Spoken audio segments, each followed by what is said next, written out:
无地气，咱们种不出粮食，拿什么交税？今天必须把这庄子抵给二老爷，换咱们一条活路。你们放肆！这是世子夫人，大楚律例，聚众闹事，可是要坐牢的。夫人，并非小人们刁难，今年大旱，麦苗死绝，二老爷心善，愿意用500两银子收了您这陪嫁农庄，替您平了这烂坛子，您就按个手印儿吧。原来是侯府那个贪得无厌的二叔在搞鬼，想趁火打劫吞我的嫁妆，做梦！大旱，这麦苗根系发黑，土壤表层虽干，下层却有水锈印，这根本不是旱死的，而是前几日刚被水淹过，突然断水暴晒所致。王管事，上游的青龙渠是谁下令截流封坝的？夫人休要血口喷人，天灾人祸哪儿来的节流？侯爷，二房的人在逼夫人交地契，需要属下出手吗？先看看，这女人似乎和传闻中那个懦弱的沈家嫡女不一样。大楚律例第7卷第3条，恶意毁坏农田水利者，杖责50，徒3年。王管事，你信不信我现在就拿着这株麦苗去京兆尹告你一状？大理寺卿最重农桑，你猜他查不查出上游的猫腻？夫人，您说的是真的？那咱们的麦子还有救吗？乡亲们，我是定国侯府的主母，绝不会砸自己的饭碗。给我3天时间，我不仅要把水引回来，还要教你们新的务肥之法，保证秋收翻倍。做不到，这庄子我白送给你们。管事，就这么放过他了？放过？青龙区上游早就被二老爷派人用千斤巨石封死了，还派了府兵把守。我倒要看看3天后他一个手无缚鸡之力的深闺妇人拿什么饮水，到时候连人带庄子都得给我吐出来。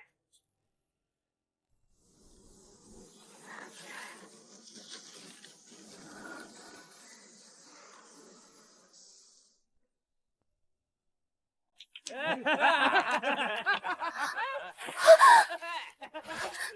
人，王管事没撒谎。这么大的石头，加上那些拿着刀棍的护院，咱们就是把农庄里所有人都叫来也打不过，这可怎么饮水？硬碰硬是莽夫所为，水往低处流。大楚虽然大旱，但这片山林的植被依然茂密，说明地下水网并未完全枯竭，被截断的只是地疗水。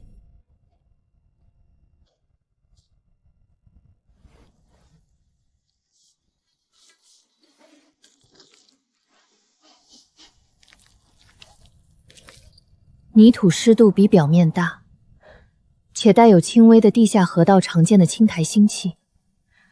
结合刚才的坡度测算，这里是一条废弃的地下朽新走向。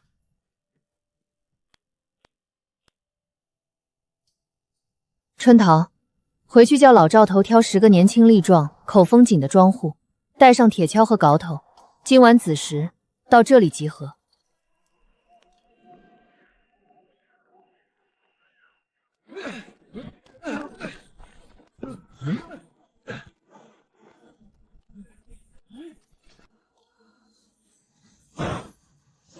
这位侯门主母不哭不闹，居然懂得寻龙点穴看水脉，必须立刻禀告侯爷。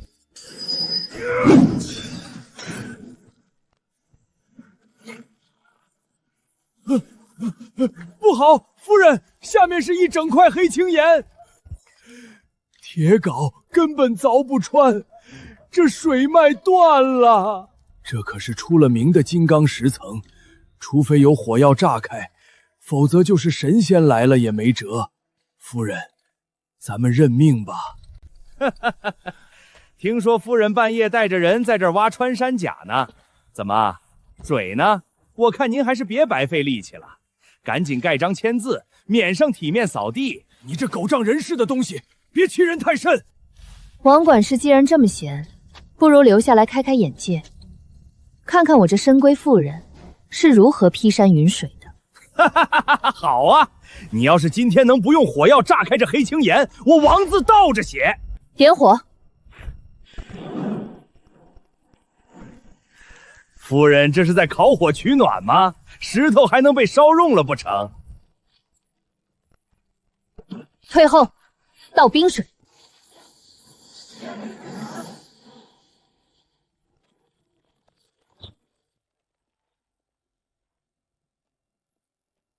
老赵头，下稿。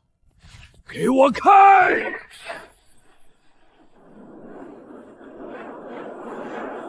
出水了，真出水了！夫人是神仙下凡呐！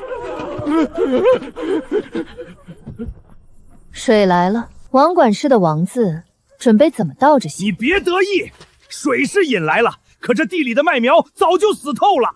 离秋收不过月余，我看你拿什么补清侯府的粮食缺口？走着瞧。他说的对，前察作物已死，必须用最快的方法换种。看来得去会会我那位名义上的夫君了。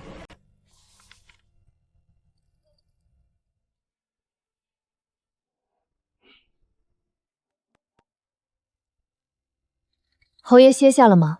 沈明珠有要事相商。进。侯爷，二叔马上就要在宗族大会上发难，我直说吧，麦苗已死，但若是现在改种及早熟的熟子，并在垄间套种大豆，辅以我的高温堆肥之法，秋收不仅能补上缺口，还能翻倍。套种、堆肥，你一个伯爵府的深闺嫡女，从哪儿学来的这些奇技迷巧？你到底是谁的人？我是能帮侯爷保住家产的人。你查赈灾两案中了暗算，现在二叔一手遮天，你出面帮我挡住宗族的明枪暗箭，我帮你把侯府的产业做成大楚最大的粮仓，提供查案资金。这绝不是二房派来的细作，他眼里的底气装不出来。好，若你做不到，本侯亲自将你逐出族谱；若你做到，定国侯府的暗卫与资源凭你调遣。成交，侯爷爽快。我总觉得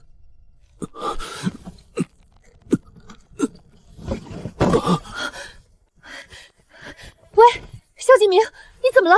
呼吸微弱，肌肉僵直，这不是普通的病症。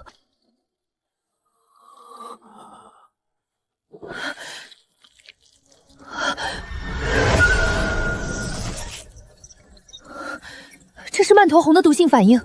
大楚这种气候怎么会有西域剧毒？这种毒虽然猛烈，但我前世参与过它的生物线抗毒血清研究，知道它的相克植物。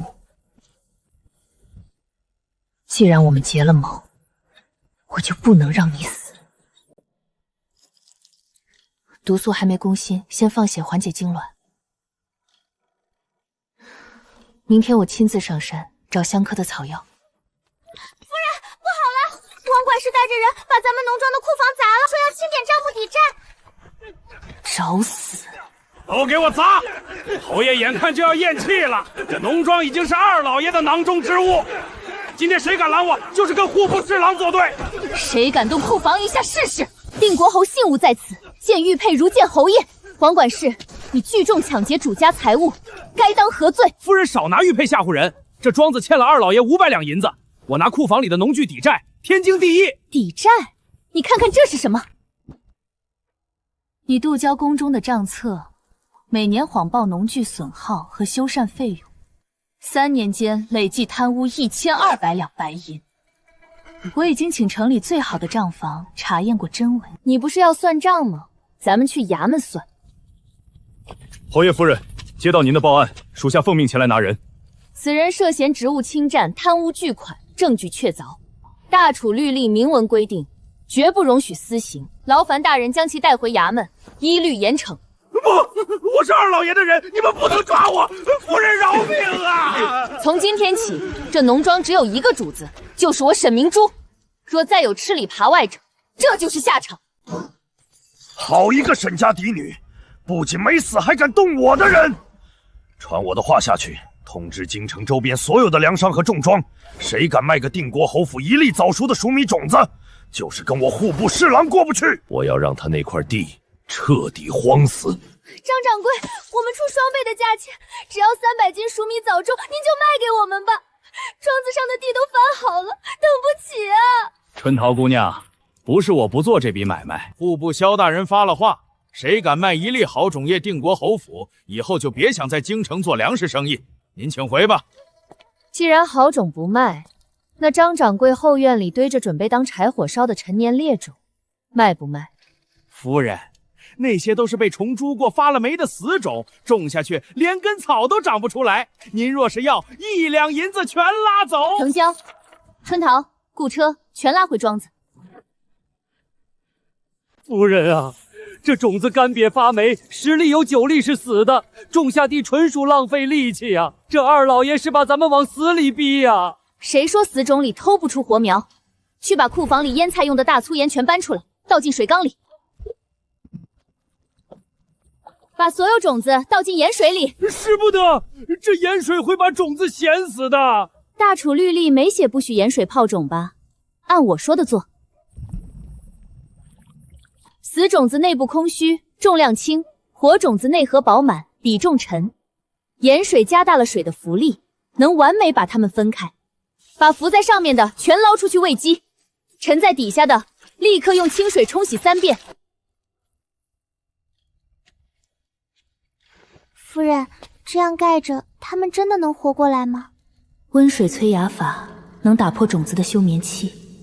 二叔，你想用垄断困死我？在现代农业科技面前，你的手段连入门都不算。明早掀开棉布，你自然知晓。发芽了！夫人老爷子全都冒出大白芽了！夫人真乃神人也，咱们有救了！传令全庄，趁着地气回暖，立刻下地抢种。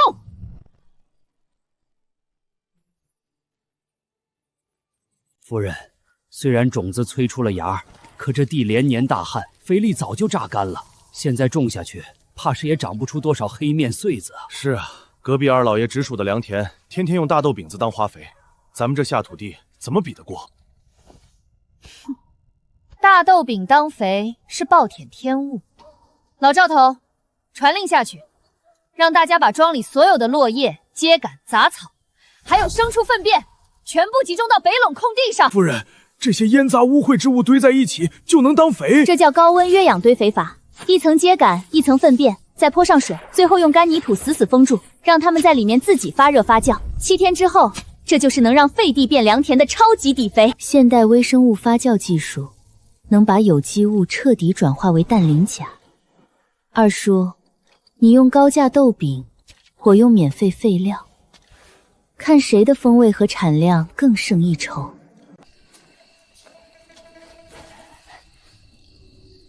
二老爷说了，绝不能让这些肥料下地，点火烧了它。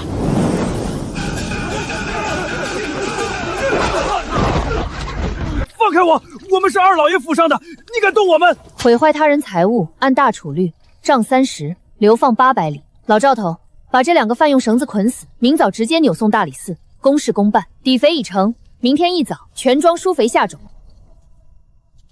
夫人，为了那个残废侯爷，您何必亲自冒这个险？万一掉下去……他不是残废，他是我的盟友。他若死了，二叔明天就能把我们生吞活剥。看，那就是冰心草。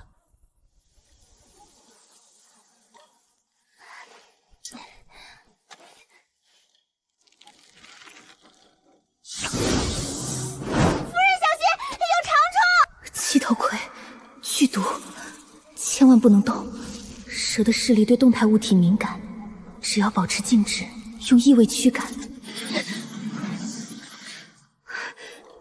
快，回府！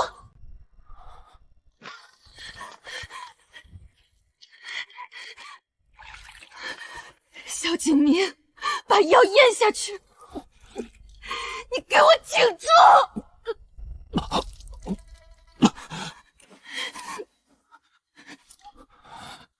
醒过来！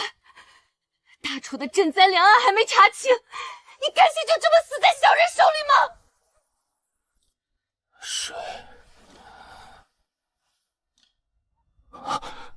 为了常年的防备彻底瓦解，竟然做到这种地步。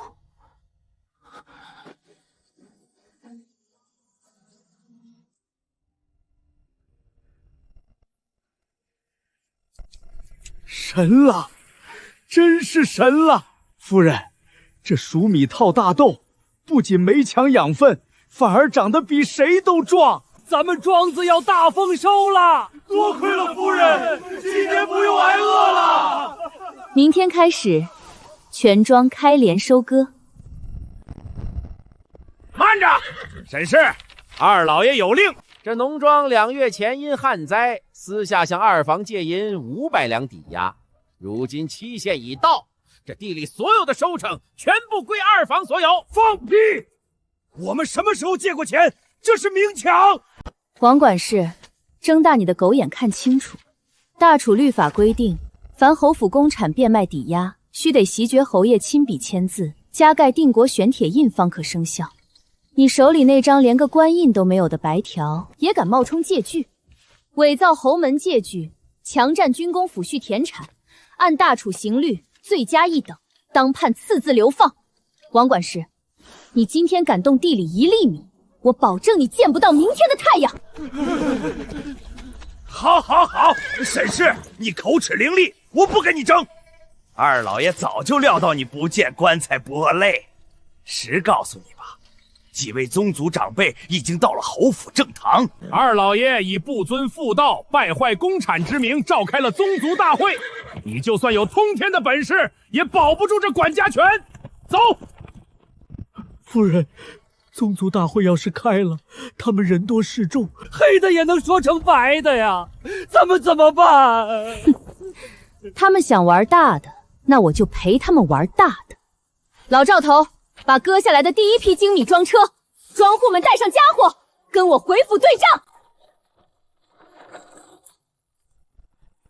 二叔，你的底牌先完了，现在轮到我的回合了。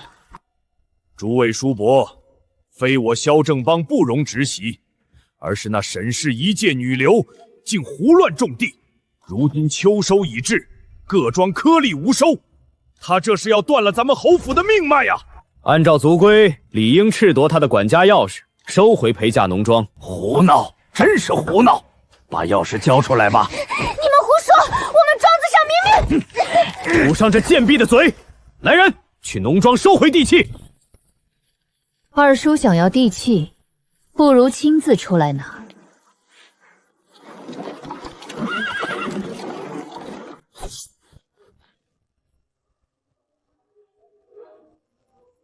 禀告各位老爷子，城郊农庄采用夫人教导的混合套种与堆肥法，早熟米亩产400斤，套种大豆亩产200斤，总计600斤，比往年翻了整整2倍半。不可能，这绝对不可能！你从哪儿买来的精粮，冒充收成？二叔若是不信，这有京兆尹亲自下乡勘测怀发的秋收问税证明，每一笔粮食都合法合规，有据可查。我沈明珠不仅补齐了侯府的亏空，还多出了5000斗余粮。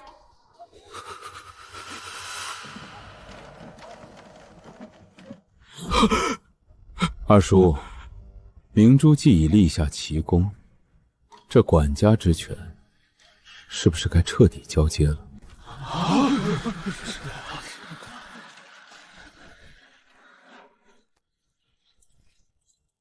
从今日起，定国侯府内外产业全由夫人做主。谁若再敢用宗族之名施压，休怪本侯不念亲情，将他送交大理寺法办。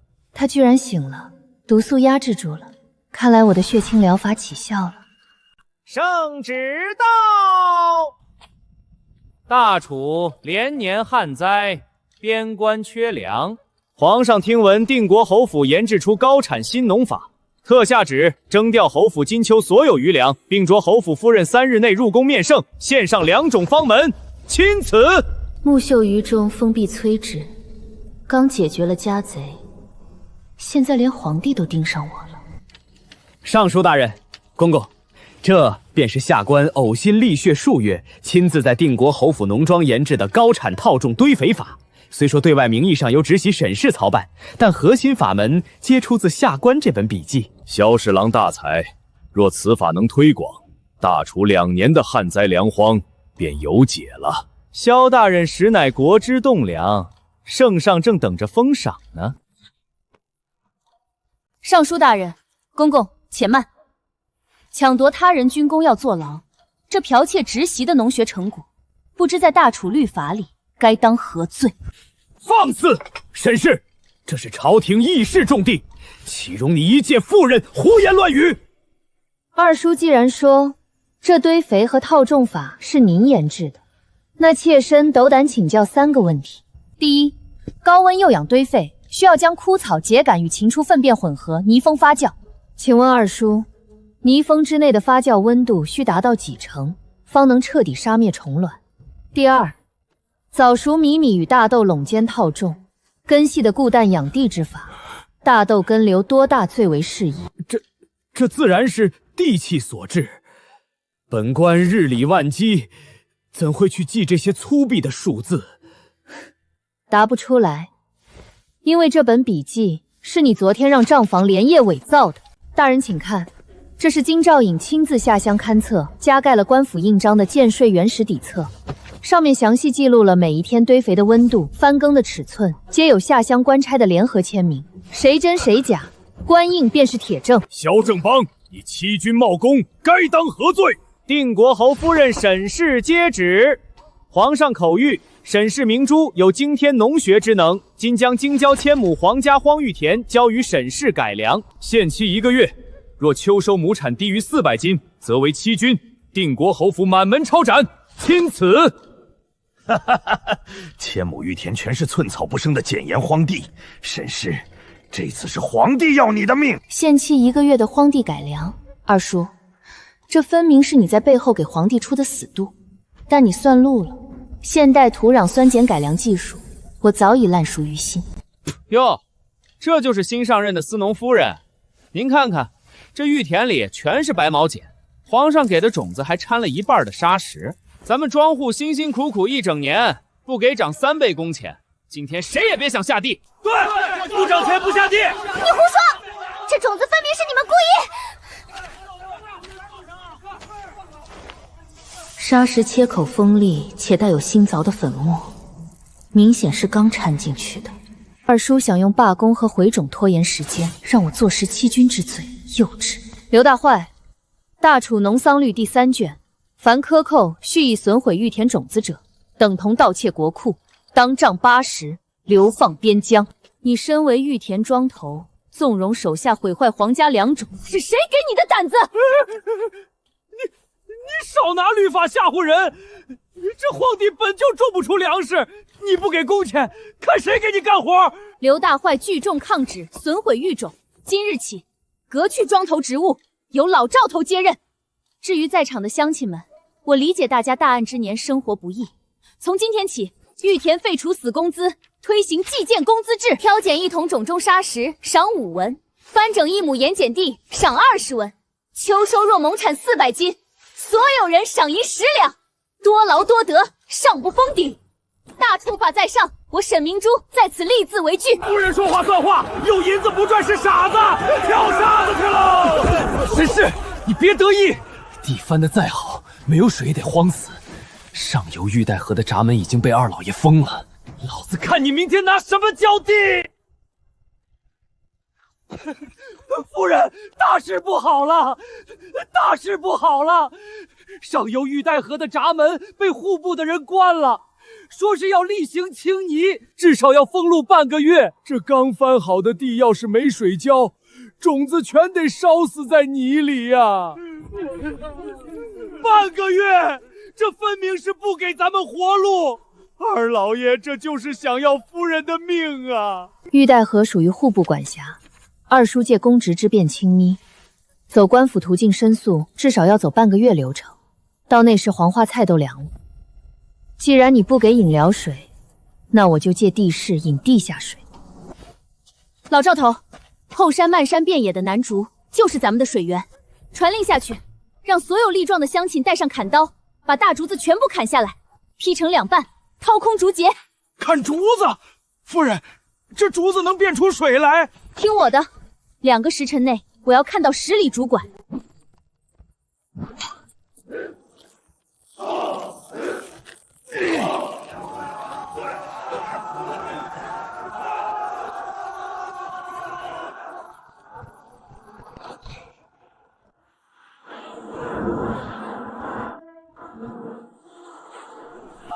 来了，水过来了！高处的水往低处流，夫人用竹子把咱们侯府的水引到玉田了。大家看好，这叫滴灌法。大旱之年，水比银子贵，咱们不搞大水漫灌，让水顺着竹孔一滴一滴，直接渗进作物的根部。这样不仅省水，还能防止水分被烈日暴晒蒸发。用药着先进灌护剂去。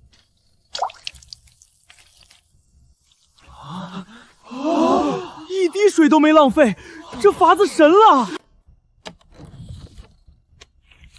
侯爷，查清楚了，这次玉带河无故清音，是刘大坏私下给户部主事送了500两银子，由二老爷亲自批示的，目的就是要让玉田颗粒无收，坐实夫人的欺君之罪。为了党同伐异，不惜毁坏皇家玉田，二叔，你这户部侍郎的位置坐得太久了，把这份证据收好，等秋收之日，本侯要他亲口认罪。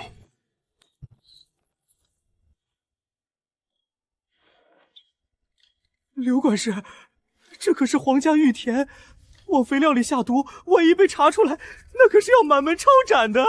怕什么？二老爷说了，只要这批苗全毒死，那沈氏就是欺君，出了事有二老爷顶着。快到！定国侯府办案，等你们很久了。大家快来看啊！这个黑心的畜生，居然想毒死咱们辛辛苦苦种下的玉田苗，血口喷人！这分明是你们定国侯府栽赃陷害！这瓶子里只是普通的耗子药，根本没下到肥料里，你们没证据。想要证据，大楚律法讲究真凭实据。刘大坏，你下的是西域剧毒断肠草，此毒遇强液便会转化为血红色。老赵头，把这盆普通的草木灰水泼进肥料堆里。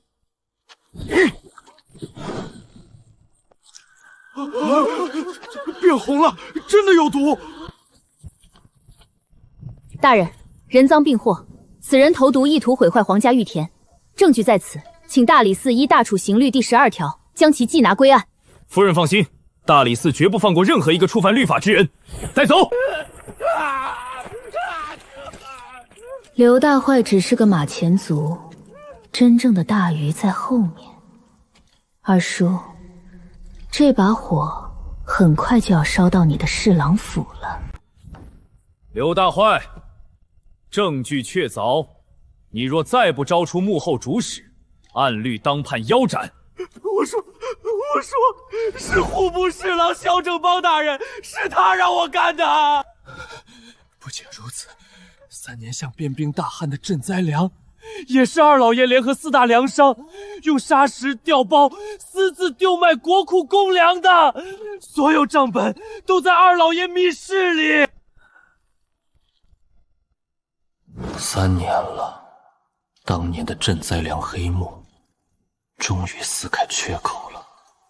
二叔，你的死期到了。蝗灾是天降蝗灾啊！铺天盖地全是蚂蚱，咱们的苗要完了，快赶虫啊！老天爷发怒了呀！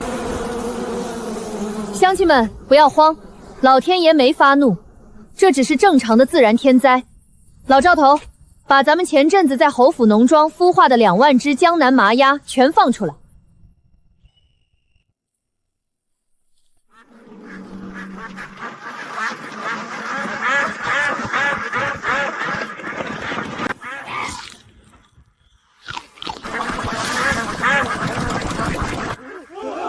天哪！鸭子在吃蚂蚱，这些鸭子是治蝗神兵啊！3日后，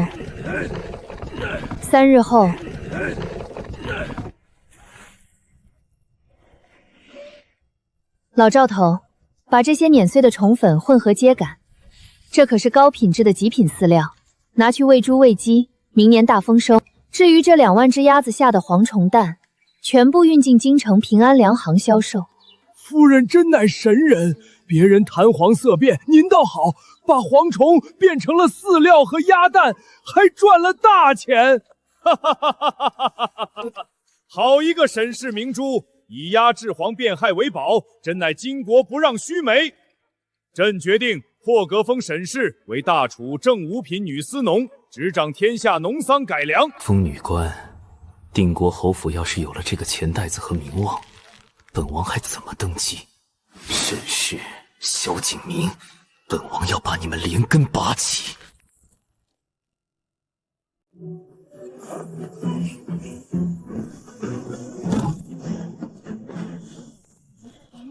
天哪！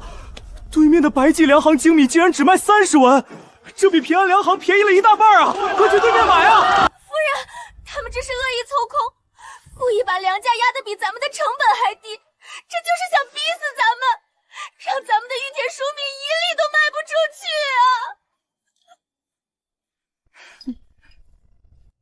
春桃，谁说我们要跟他们打原始的价格战？他们卖生粮粗粮，那我们就卖深加工食品。诸位京城的父老乡亲，平安粮行今日起推出全新素食五谷养生壶，精选高产黍米与大豆，经特殊烘焙磨粉，只需温水一冲便能饱腹养生，最适合职场奔波与体弱老人。不仅如此，还有强身健体的高蛋白营养豆腐皮。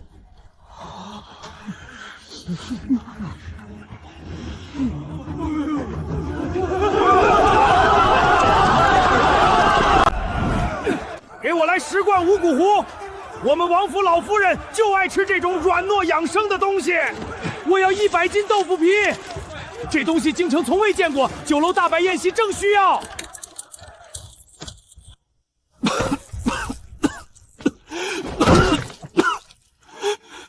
不卖粗粮卖熟食，这女人的商战手段根本不是大众人能想出来的。侯爷，今天平安粮行大赚3000两，而且一个自称来自塞外的商队，一口气预定了10万斤素食五谷糊，定金都给齐了。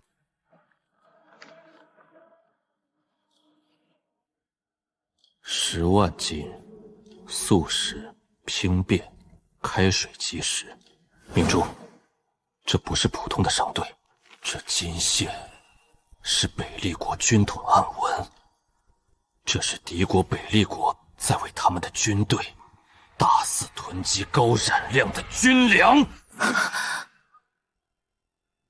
侄媳，明天就是你正式受封五品女司农的典礼。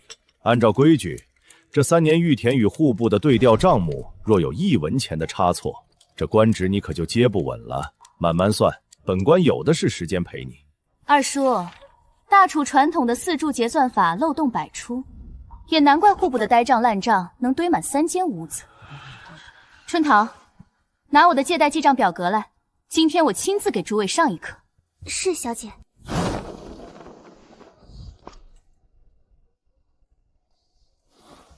明珠正在前厅用现代记账法拖着小整包，我只有2炷香的时间。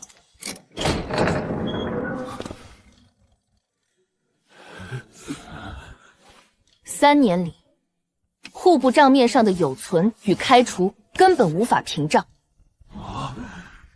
尤其是大楚大旱第1年，西关拨发的2万稻小麦，在进仓的腾越就无故核销了5000石。萧大人，请问这平白消失的5000石粮食，借方在哪？借方又是谁？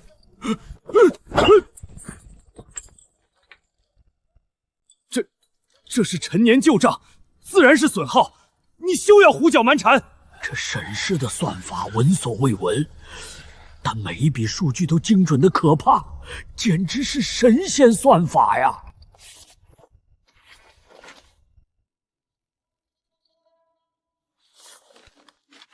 找到了，萧正邦，这次人证物证俱在，我看你如何翻身。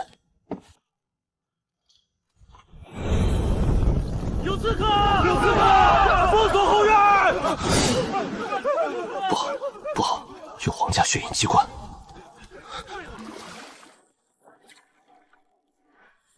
慢着，这水不能喝。夫人，怎么了？这水清亮的很啊。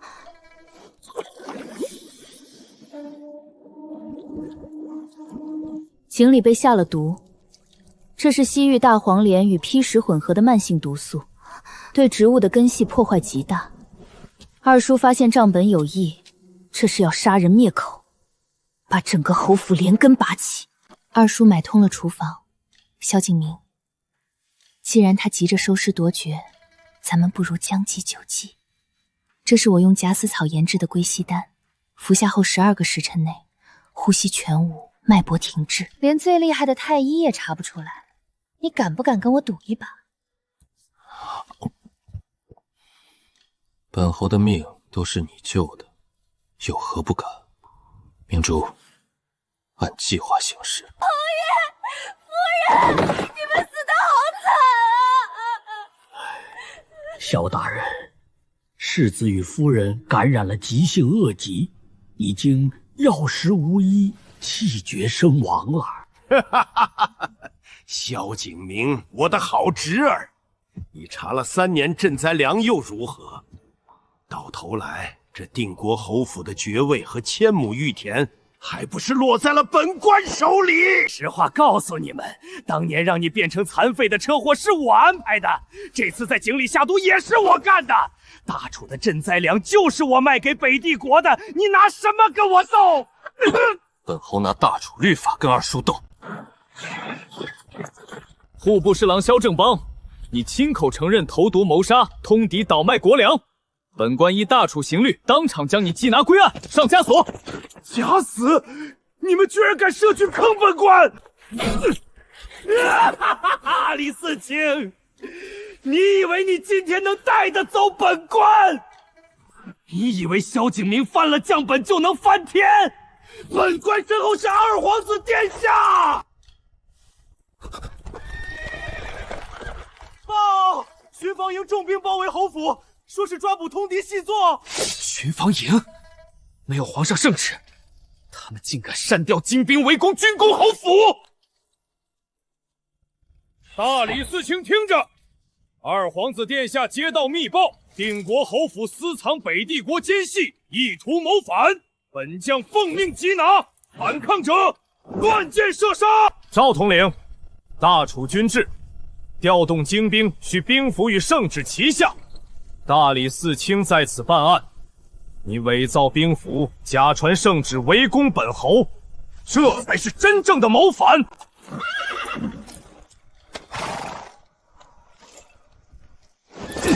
萧景明，任你口舌如簧，今天本将接到的死命令，就是一只苍蝇也别想飞出定国侯府！大家都闭嘴，不要慌。老赵头，把厨房里之前准备做素食五谷糊的熟米面粉、大豆粉全部搬出来，堆在大门2侧高台上。夫人，这时候搬面粉做什么？拿面粉砸军队吗？两军对垒，拼的是威慑。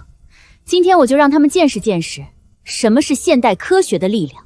春桃，准备火把。出门！赵统领，你看看这是什么？开风箱，摇粉。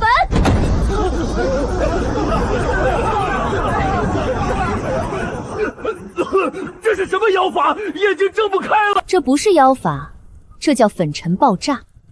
现在空气中全是细腻的面粉，只要我这一根火把扔下去，方圆100米瞬间会化作一片烈火火海，你们这几百人全都要变成烤肉。不信的，上前一步试试。废物，居然被一个妇人的古怪法子给吓住了！传本王的死命令，不用强攻了，传令下去，断掉定国侯府所有的水渠，封死所有运粮通道。本王要把萧景明和沈明珠活活饿死，渴死在侯府里。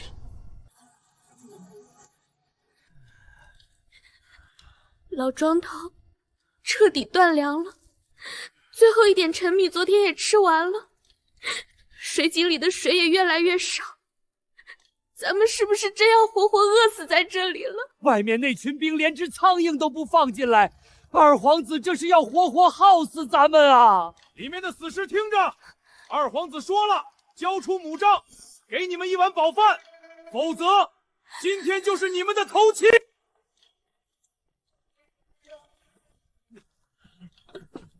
老赵头，哭什么？二叔断了咱们的张良田，断不了我的科学。把库房里那箱准备喂马的陈年绿豆和烂熟米拿来。明珠，这废石子地和木架子也能长出粮食？这叫现代无土栽培技术。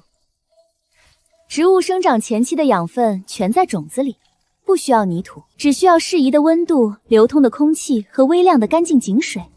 3天之内，我给全府变出一座蔬菜山。天哪！活了60年，第一次见到不种在泥里3天就能长成小山一样的菜。这豆芽比往年土里长的还要肥嫩。大家敞开吃，绿豆变豆芽，重量翻了整整8倍。大豆、熟米水培出的嫩苗，不仅饱腹，还能补充各种维他命。咱们就是被围上1年，也绝对饿不着。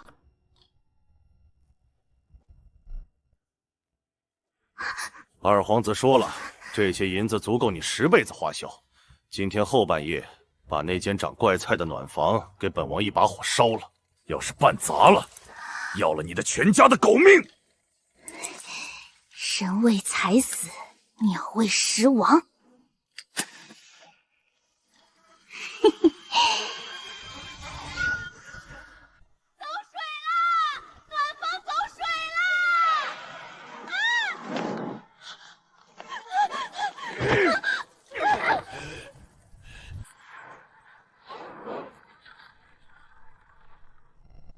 母亲还在里面，快救人！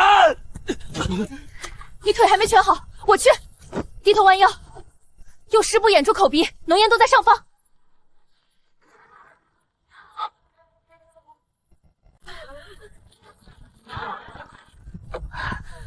没气儿了，老太君命了！都散开，保持空气流通。还没死，这是浓烟窒息，心跳骤停。1、2、3，萧景明，把你母亲的头往后仰，清理口鼻异物，快！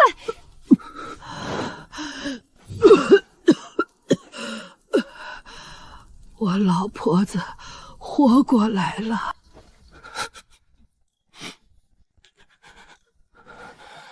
明珠，大恩不言谢。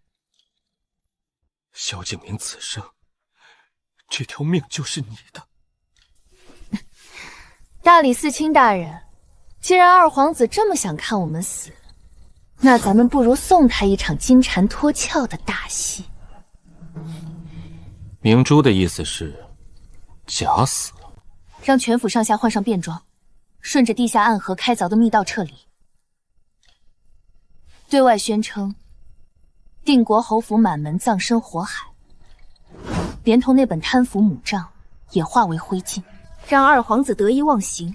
咱们带着母杖，直接秘密潜入皇宫大殿。妙啊！反客为主，引蛇出洞，本官这就去安排。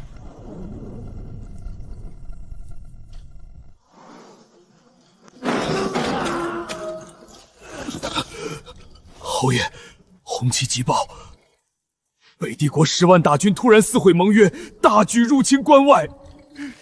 西关守军开仓迎战，却发现国库拨发的10几万担军粮，全部被调包成了沙石，将士们没有粮食，边防线已经全线崩溃了。二叔和二皇子当年倒卖掉的，竟然是边防将士的保命粮，国门要亡了！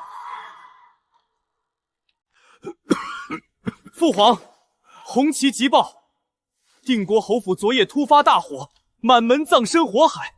大理寺少卿不仅没能拿到萧正邦贪腐的证据，反而让母杖也烧成了灰烬。儿臣怀疑，定国侯萧景明早已通敌，昨夜是故意纵火畏罪自杀，企图毁灭通敌卖国的铁证。请父皇立刻下旨，削去定国侯府爵位，满门抄斩，以正国法。皇上，微臣昨夜亲眼看到侯府化为废墟，这其中定有隐情啊！定国老太君，定国侯萧景明，五品女司农沈氏殿前求见。不可能，他们不是被烧死了吗？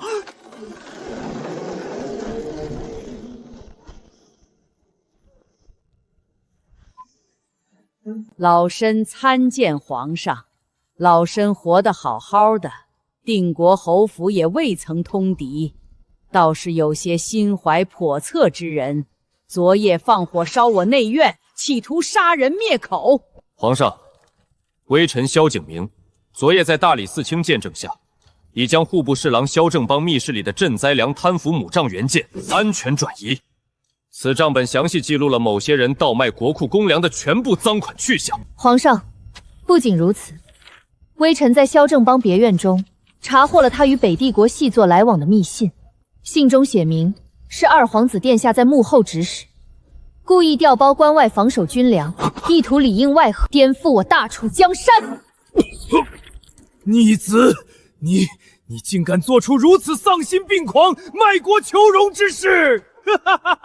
老东西，你快死了！这江山早该是本王的。既然你们不给本王活路，那今天大家就一起死！谁也别动，让外面的巡防营禁军进来。谁敢上前一步，本王现在就弑君篡位！巡防营，把大殿给我围死，写退位诏书，现在就写！皇上临危，救驾！快救驾呀！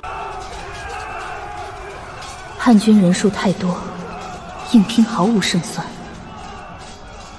大殿是厚重的石质建筑，可以在这密闭大堂内再次利用粉尘爆炸原理。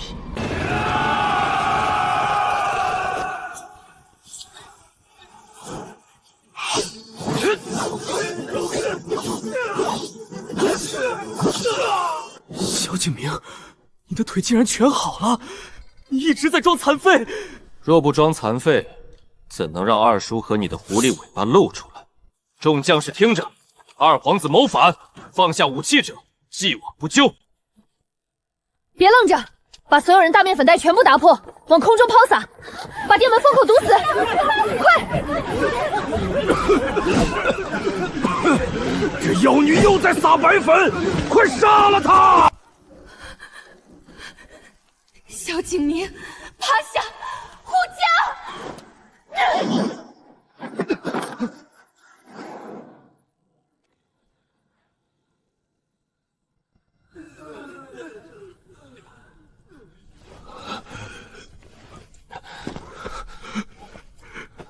江山保住了，保住了呀！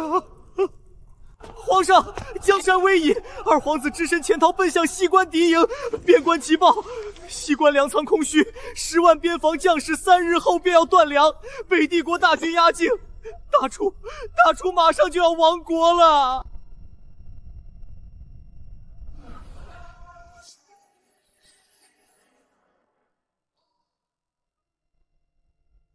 皇上，国库1粒米都没了，边关将士饿着肚子怎么打仗？不出3天，西关必破，咱们大楚只能割地求和了呀！割地，北帝国狼子野心，割地就能满足他们吗？难道天要亡我大楚？皇上，谁说无粮可拨？臣父手里有能救10万大军的通天军粮，此物名唤高密压缩干粮。臣父利用农庄的制药压缩机，将定国侯府现有的5000担早炒米与大豆脱水熟化，进行万斤高压重组。别看它只有巴掌大，吃下一块，辅以清水，可在腹中膨胀，足够一名壮汉2日不饥，且保质期长达3年，极易长途押运。体积缩减10倍，饱腹却能翻倍，这简直是绝世的鲜粮啊！好，沈氏明珠，救国于危难，传朕圣旨，破大楚100年陈规。册封沈氏为正一品正天司农，赏赐尚方宝剑，全权统筹边关军粮转运与战后农桑复垦。定国侯萧景明封平叛大将军，即刻誓师出征。从今天起，我不再是谁的附属品，我是大楚正一品的掌印女司农。二皇子，关外战场，咱们走着瞧。出发，保家卫国，寸土不让。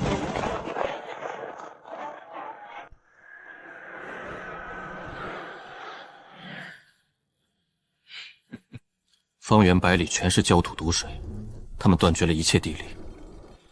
明珠，这一仗不好打。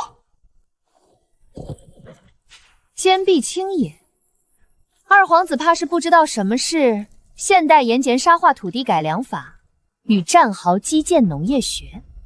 萧景明，你管打仗，我管基建。只要有我沈明珠在，这片寸草不生的战场，就是困死他们的终极修罗场。